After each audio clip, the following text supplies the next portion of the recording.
Hello friends, welcome to A life style diaries. ఈరోజు మనము home made garam masala ఎలా చేయాలో చూద్దాము.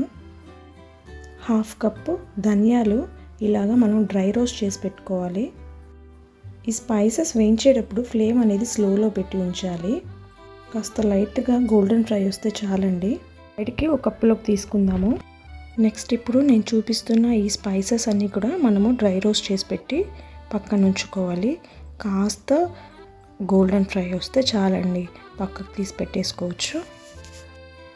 ఈ యొక్క గరం మసాలా ఉంటే చాలండి, మనకు ఎలాంటి నాన్ వెజ్ అయినా రెడీ చేసుకోవచ్చు. చికెన్ అయినా మటన్ అయినా వెజ్లో కూడా యూజ్ చేసుకోవచ్చు అండి. బాగుంటుంది టేస్ట్. మనకి బిర్యానీస్లో కానీ యూజ్ చేసుకోవచ్చు, పలావ్స్లోకి కూడా యూజ్ చేసుకోవచ్చు. టేస్ట్ అయితే చాలా బాగుంటుంది. ఇవి బాగా డ్రై రోస్ట్ అయితే అయ్యిందండి. ఇప్పుడు ఒక బౌల్లోకి తీసుకుందాము.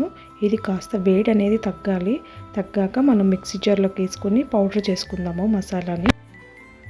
నేను ఎప్పుడు కానీ కొద్దిగా క్వాంటిటీ చేసుకొని పెట్టుకుంటాను, ఎందుకంటే ఆ ఫ్రెష్నెస్ కోసము. చూసారా, పౌడర్ అయితే రెడీ అయిపోయింది. మనము దీన్ని స్టోర్ చేసుకోవాలి.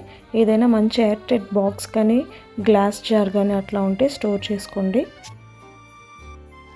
వీడియోస్ చూస్తున్న వాళ్ళు సబ్స్క్రైబ్ చేయడం మర్చిపోకండి. ఏ లైఫ్ స్టైల్ డైరీస్ ఓపెన్ చేసి ఇక్కడ మనకి బెల్ ఐకాన్ అయితే వస్తుంది, అది క్లిక్ చేస్తే మనకి నోటిఫికేషన్స్ వస్తూ ఉంటుంది.